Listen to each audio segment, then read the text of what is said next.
All right, good morning, everyone. Good morning. For those of you that are joining us for regular Sunday service, I'm sure you noticed a few additional changes that we've made to the Hondo here. We have a wonderful youth retreat happening this weekend. It's the 10th year reunion of our YAC summer retreat program. These are students that come from all over. Not even in California, out of California as well. Last year we even had a student come all the way from Hawaii. So this has been a wonderful program that we have been hosting here for 10 years now. So this is a very special 10th year reunion. And so summer is here, right? This is when we always have the reunion. It's always hot, so your memories of Sacramento are always hot. And I can't believe how quickly the months have already flown by. You know, we're already halfway through 2015. For those of you that know my daughter, so this has been a 10-year reunion. So 10 years ago when we first started, the first year kids met me, you know, when my daughter was still an infant. So we have photographs and Ellie's like a little baby, you know, and she'll be coming to the picnic later. So, oh, there she is back there. Hey, Ellie. So there's the little infant right there. There's the infant. And of course, that was 10 years ago, so she's 10 years old now and just completed 5th grade, moving on to 6th grade. So time goes by really quickly, you know.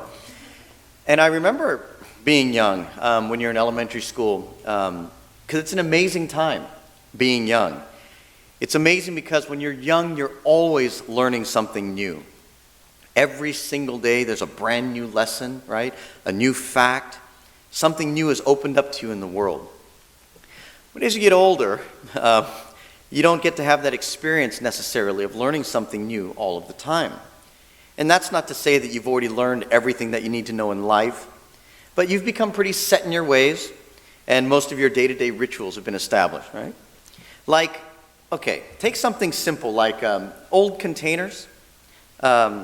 You know, how many of you have those stacks of old containers in your kitchen, or your parents in this case? You know, old margarine containers. Yeah, now that I said that. Yogurt containers, old jam jars, right? Of course you do, right? Nihonjins especially, right? No, you don't throw anything away. Because, you know, you never know when someone's going to come over and you have to pack them a little potato salad to take home, right? So give them the little margarine container. So I have a favorite container that I like to use. It's the you probably all know what this is. Bam, you know, everybody knows what this is. You recognize it immediately, right? This is not a commercial, but it's the Hillshire's Farm sandwich meat container, right? Got a nice clear bottom. It's got nice rectangle, you know, it's a rectangle shape. It's got the little lid on it. And, you know, they stack perfectly, right, on each other. So it works really well. And when you open them up, you can, it's called nesting, right? Is that the term for Tupperware storage? So you can stack them all up. So after, you know, you use one, we wash them and we stick them back in the cupboard, right? Now remember, for those of you that don't know, but remember, I've been a restaurateur for all of my life, all of my adult professional life. So I can't just stack something in a cupboard, you know. There's like programming. There's a system that has to be followed. And I've been programmed a certain way for so many years. So when you use a container and you got them stacked up in your cupboard, right? You obviously got to use the one, you pull one off the top, right? And then you use it. But when you wash it, okay, you can't just put it back on the top. No, you got to put it back on the bottom.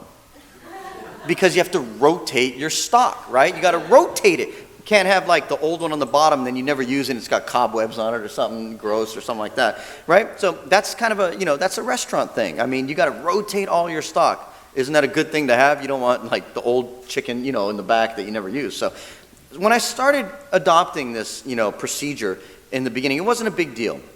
As a matter of fact, most of the containers were being used at the time, so they were actually in the fridge most of the time. But as time went on, you know, you eat more sandwiches, right? I make Ellie more lunches in the morning, and then we get more of these containers. And then the pile in the cupboard started getting higher and higher, right? I mean, they started getting higher and higher and higher, like a Shel Silverstein poem, you know, where the side, you know, it's like, plastic containers stored up high, plastic containers reaching the sky, higher and higher and higher they rose. When they'll stop, nobody knows. Why do we keep them? Don't ask me. They didn't cost any money. They were totally free, right? So when it got to the point where that stack started nearing the top of the shelf, rotating it started becoming a lot of work, right? You couldn't get the whole stack out and stuff like that. So what once was my favorite container to use became more of a burden, right? Because I started worrying more about the hassle of having to put it away rather than the benefit of using them. So I stopped using them. And then I started using those random containers that are lying around, the little margarine ones, because we didn't put them away anywhere, so just using the random ones. And that wasn't good, right? Because they didn't have a spot to put them away. They don't stack all perfectly in your fridge, all geometrically nice, and you can't see through them, so you don't know what's inside. You know, you go, ooh, I'm going to have some chicken. Ooh, broccoli, you know, something like, you know, because you can't see in those. So, you know, and they just weren't as efficient. So one day, for no particular reason, I came to this simple yet profound realization. Who said that I had to rotate the containers every time I put them away? No one really, right? It was just something that I was programmed to do for as long as I could remember. And it was the way that things were done for so long, I never even questioned it. So I made this revolutionary decision to just make a change. So one day I just stopped rotating the containers when I put them away.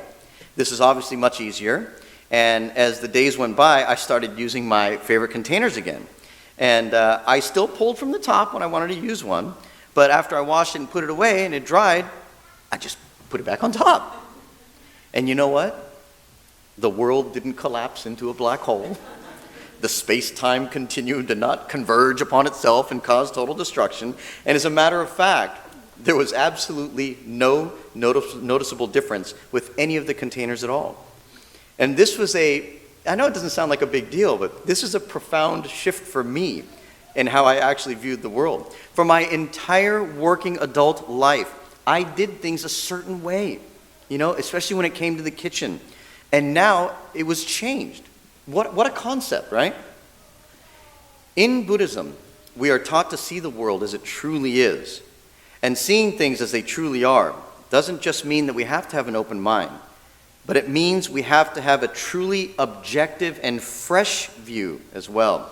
We have to set aside our ego and clear away our preconception and look at things with an open mind and a fresh view to truly understand what something means to us in this moment.